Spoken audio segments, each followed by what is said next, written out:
মক্কা বিজয়ের দিন রাসূলুল্লাহ সাল্লাল্লাহু আলাইহি ওয়াসাল্লাম চার পুরুষ ও দুইজন নারী ব্যতীত সকলকে নিরাপত্তা দিলেন। তিনি তাদের সম্পর্কে বললেন তাদের হত্যা করবে, যদিও তাদেরকে কাবার গিলাফ ধরা অবস্থায় পাও।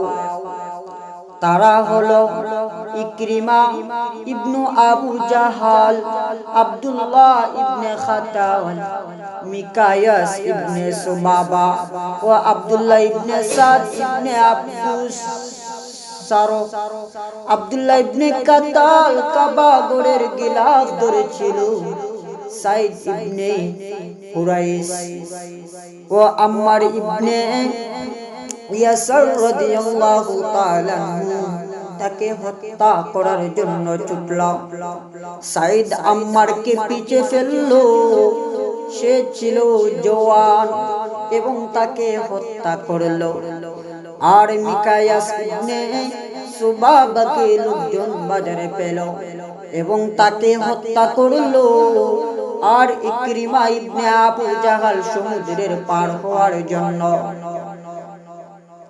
নৌযানে উঠল। ইতিমধ্যে তারা জোরের কবলে পড়ল। নৌজওয়ানের লোকজন বলতে লাগলো, তোমরা একনিষ্ঠভাবে আল্লাহকে ডাকো, কেননা এখানে তোমাদের উপাস্যর মূর্তিগুলো কোনো কাজে আসবে না। ইকরিমা বলল, আল্লাহর কসম, যদি সমুদ্রে আল্লাহ ছাড়া আমাকে কেউ রক্ষা করতে না পারে, তাহলে স্থলেও তিনি ছাড়া আমাকে কেউ রক্ষা করতে পারবে না। হে আল্লাহ, আমি আপনার সঙ্গে অঙ্গীকার করছি, যদি আপনি আমাকে এই মুসিবত থেকে মুক্তি দান করেন, তাহলে আমি মুহাম্মাদুর রাসূলুল্লাহ সাল্লাল্লাহু আলাইহি ওয়াসাল্লামের নিকট যাব এবং তার হাতে হাত রেখে ইসলামের জন্য বায়াত গ্রহণ করব। অবশ্যই আমি তাকে ক্ষমাকারী ও দয়ালু পাব। তারপর তিনি এসেছেন এবং ইসলাম গ্রহণ করেছেন। আর আব্দুল্লাহ ইবনে সাদ ইবনে আব্দুস সারা উসমান রাদিয়াল্লাহু তাআলা এর নিকট আত্মগোপন করেছিলেন। যখন রাসূল পাক সাল্লাল্লাহু আলাইহি ওয়াসাল্লাম লোকজনকে বায়াতের জন্য আহ্বান জানান, তখন তাদের সাথে সেও উপস্থিত ছিল। উসমান রাদিয়াল্লাহু তাআলা তাকে নবী করিম সাল্লাল্লাহু আলাইহি ওয়াসাল্লাম এর সামনে দাঁড় করিয়ে দিলেন। তিনি বললেন, ইয়া রাসূলুল্লাহ, ইয়া হাবিবাল্লাহ, আব্দুল্লাহ বায়াত গ্রহণ করুন। রাবি বলেন, রাসূলুল্লাহ সাল্লাল্লাহু আলাইহি ওয়াসাল্লাম পরপর তিনবার তার দিকে তাকালেন এবং প্রতিবারই অসন্তুষ্ট প্রকাশ করলেন। তিনবারের পর তার বায়াত গ্রহণ করলেন। তারপর তিনি সাহাবীদের দিকে ফিরে বললেন, তোমাদের মধ্যে কি কোনো বুদ্ধিমান লোক ছিল না? তোমাদের মধ্যে কি কোনো বুদ্ধিমান লোক ছিল না? যখন দেখলো যে আমি তার বায়াত গ্রহণ করছি না, তখন কেউ তাকে কেন হত্যা করলো না? সাহাবী বললেন, ইয়া রাসূলুল্লাহ, ইয়া হাবিবাল্লাহ, নবী গো, আমরা আপনার মনের আশা বুঝতে পারিনি, আমরা আপনার মনের ভাষা বুঝতে পারিনি গো নবীজি। আপনি যদি একটু চোখে ইশারা করতেন, তিনি বললেন, কোন নবীর জন্য চুপ থেকে চোখে ইশারা করা শুভনীয় নয়। ইবনু হাজার রাদিয়াল্লাহু তাআলা আনহু বলেন, ইবনু কাতালকে হত্যার নির্দেশ দেওয়ার কারণ হলো সে ইসলাম গ্রহণ করেছিল প্রথম রাসূলুল্লাহ সাল্লাল্লাহু আলাইহি ওয়াসাল্লাম তাকে কেন এলাকার যাকাত রাসূলের দায়িত্ব দিয়েছিলেন।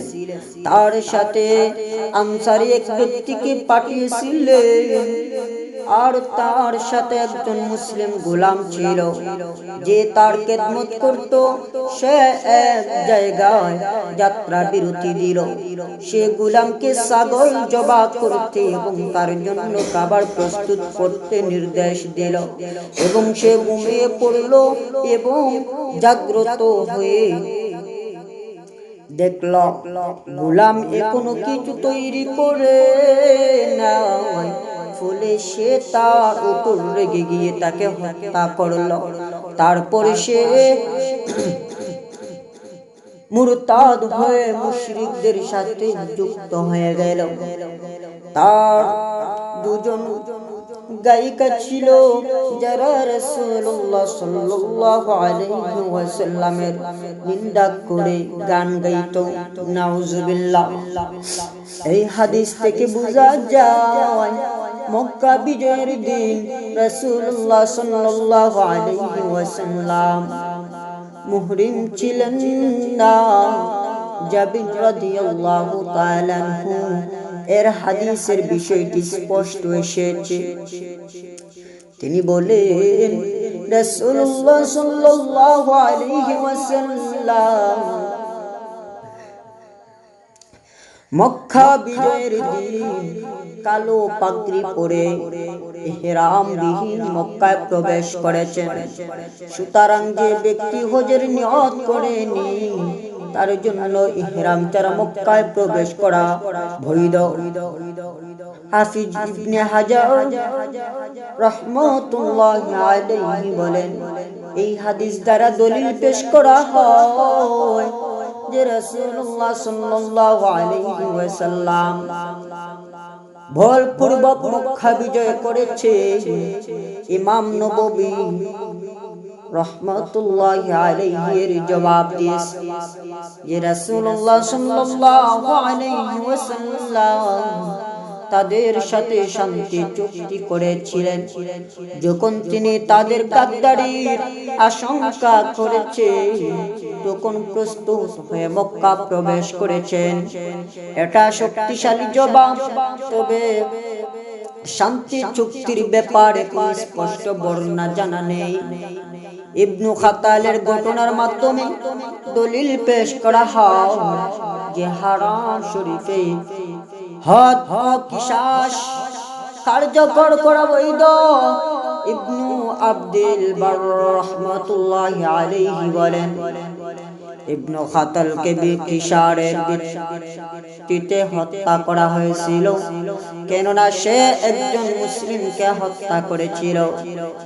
শুয়াইলি রাহমাতুল্লাহি আলাইহি বলেন, কাবা কোন মুসলিমকে হত্যা করেছিল।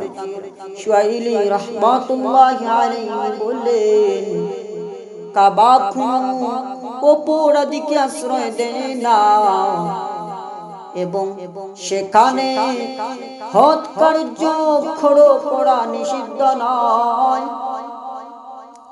ইমাম নববী রাহমাতুল্লাহি আলাইহি বলেন, যারা বলেন হারাম শরীফে হদ ও কিসাস কার্যকর করা যাবে না তারা এই হাদিসের ব্যাখ্যায় বললেন ইবনে খাতালকে হত্যা করা হয়েছে সেই সময়ের মধ্যে যখন রাসূলুল্লাহ সাল্লাল্লাহু আলাইহি ওয়াসাল্লামের জন্য হারাম শরীফকে হালাল করে দেওয়া হয়েছিল। আমাদের সঙ্গীরা এই যুক্তির জবাব দিয়েছেন এভাবে যে নবী করিম সাল্লাল্লাহু আলাইহি ওয়াসাল্লাম এর জন্য হালালের সময় ছিল প্রবেশের সময় থেকে নিয়ে তাদের উপর বিজয়ী হওয়া এবং তার আত্মসমর্পণ করা পর্যন্ত। অথচ ইবনে খাতালকে এরপরে হত্যা করা হয়েছে। এই মতকে খণ্ডন করে বলা হয়েছে যে হালালের সময়সীমা ছিল দিনের শুরু থেকে নিয়ে আসরের সময় হওয়া পর্যন্ত, আর ইবনে খাতালকে নিশ্চিত এর পূর্বে হত্যা করা হয়েছে, কেননা বর্ণনাতে রয়েছে তাকে হত্যা করা হয়েছিল যখন রাসূলুল্লাহ সাল্লাল্লাহু আলাইহি ওয়াসাল্লাম তার শিরস্ত্রাণ খুলেছেন। আর এটা ছিল বিজয়ের পর, যখন তিনি মক্কাতে অবস্থান করেছিলেন।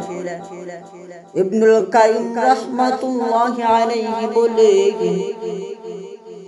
ইবনুল খাতালকে হত্যা করা হয়েছে যখন মক্কাকে রাসূলুল্লাহ সাল্লাল্লাহু আলাইহি ওয়াসাল্লাম এর জন্য হালাল করা হয়েছে।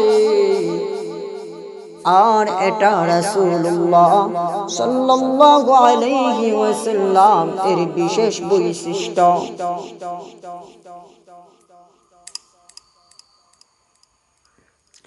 সুতরাং